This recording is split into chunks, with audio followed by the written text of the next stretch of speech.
ये कहानी एक बायोनिक लड़की के गिर्द घूमती है जो सिर्फ $1000 में आपके घर मुफ्त में पहुंचाई जा सकती है। ये बाविंक होने के बावजूद इतनी असली लगती है कि कोई फर्क समझ पाना मुश्किल है। ये ना सिर्फ उगेकारी है बल्कि आपकी हर बात मानेगी। इसे पूरी तरह से कस्टमाइज भी किया जा सकता है, जैसे कि विलियम में अपनी बायो ने गर्लफ्रेंड जिसका नाम मिलन जैसा है। विलियम के आदेश पर मिलन जाग जाती है। हालांकि इसकी याददाश्त में कुछ बातें डाली गई है, लेकिन क्योंकि वो अभी एक्टिव हुई है, इसकी हरकतें थोड़ी अजीब हैं। इसे पूरी तरह से एडजस्ट होने और नई चीजें सीखने के लिए समझ चाहिए। सोचिए, अगर आपके पास ऐसी बायोनिक गर्लफ्रेंड हो तो आप क्या करेंगे। विलियम ने भी कुछ ऐसा ही सोचा। पहचान की पुष्टि के लिए इसने अपनी ओएस एंटर कराई और पाया कि बाओ ने गर्लफ्रेंड के पास अनगिनत फीचर्स हैं, वरना केवल विदेने ने बेशाहे में माहिर है, बल्कि इसके साथ रोमांस करने का भी गर्म वकल है। जैसे ही ये सब एक्टिव हुआ, विलियम इसकी और गहराई से जाने के लिए अजस्ट हो गया। जब विलियम थक कर सो गया तो मिलन खुद ही चार्जिंग पर चली गई। अगले दिन सुबह इसने नाश्ता तैयार किया और विलियम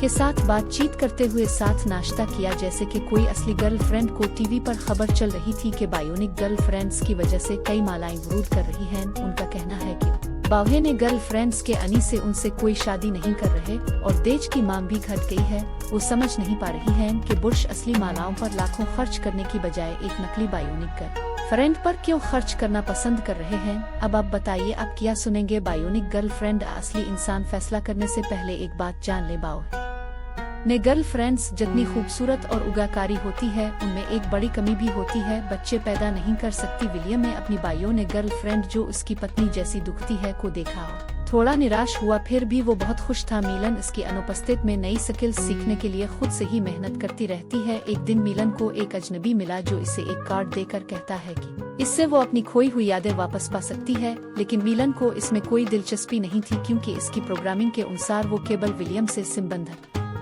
चीजों पर ध्यान देती है। कुछ दिनों बाद जब मिलन साइकिल चलाना सीख रही थी तो एक महिला ने इसे रोककर कहा कि वो इसे जानती है और इसे अपनी खोई हुई यादों को वापस पाने के लिए कहा।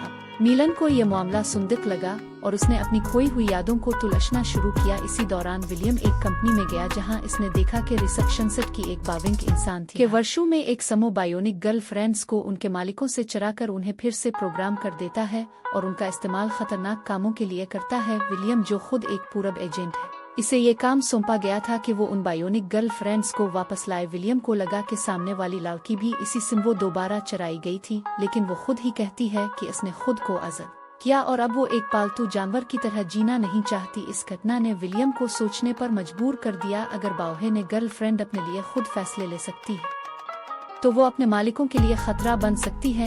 जब विलियम घर पहुंचा तो मिलन ने इसे मास्क वाले आदमी और माला के बारे में बताया और बार बार पूछा कि क्या उसकी यादें डिलीट कर दी गई है। अब विलियम समझ गया कि मिलन भी खुद के प्रति जागरूक हो रही है। इसने एक मुश्किल फैसला लिया। अमेरिका की एक टेक्नोलॉजी कंपनी ने बायोनिक गर्लफ्रेंड्स इसलिए बनाई है क्योंकि यहाँ मालाओं की शादी के मानदंड बढ़ते जा रहे हैं। ये गर्लफ्रेंड्स न केवल सुनने में उगाकारी हैं, बल्कि दिखने में भी बेहद खूबसूरत है। विलियम ने अपनी पत्नी के जैसे दिखने वाली एक गर्लफ्रेंड मिलन को बनवाया, लेकिन इसे नहीं पता था कि मिलन को खुद की पहचान का एहसास हो जाएगा और वो अपनी डिलीट की गई यादों को समझने लगेगी। विलियम ने सोचा कि ये सब एक छोटा सा मसला है और मिलन को फैक्ट्री में वापस भेज दिया। यहाँ इसकी यादें फिर से डिलीट कर दी गई, लेकिन मिलन ने अपनी यादों को पहले ही इलेक्ट्रॉनिक ड्रीम्स में स्टोर कर लिया था, जहाँ से उन्हें फिर से प्राप्त कर सकती थी। जब इसे वापस लाया गया तो इसने अपने असली रूप को छुपाकर नया एक्टिवेशन शो किया। विलियम को कोई शक न हो, इसके लिए मेलिंग ने अपने आप को एक नई शुरुआत देने का नाटक किया। हालांकि इसके साथ एक और बायोनिक गर्लफ्रेंड ओनली थी, जिसने इसे समझाया कि वो कैसे अपनी यादों को सरकश